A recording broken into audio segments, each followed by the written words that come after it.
Banana cake பண்ணலாமா?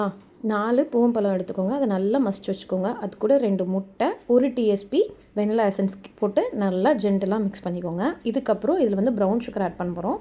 Brown sugar 1/2 cup. அதையும் நல்லா சீவ் பண்ணிவிட்டு இதுக்குள்ளே போட்டு பேட்ச் பை பேட்சாக போட்டு கொஞ்சம் கொஞ்சமாக போட்டு நல்லா மிக்ஸ் பண்ணி எடுத்துக்கோங்க. ஆனால் அதுக்கப்புறமா 1/2 கப் ரீஃபைண்ட் ஆயில் சேர்க்க போகிறோம். இதையும் போட்டதுக்கப்புறம் ரொம்ப ஜென்டலாக தான் மிக்ஸ் பண்ணணும். ஆயில் போட்டு ரொம்ப வேகமாக மிக்ஸ் பண்ணக்கூடாது.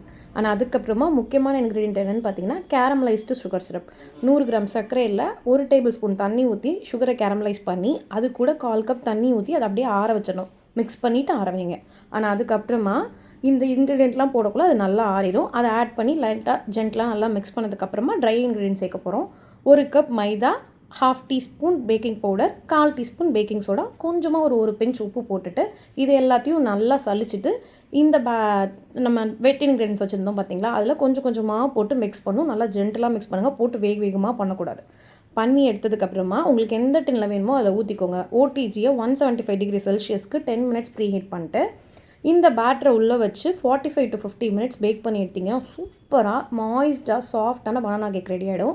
இதை நல்லா ஒரு 2 to 3 ஹார்ஸ் ஆற விட்டதுக்கப்புறமா பீஸ் போடுங்க.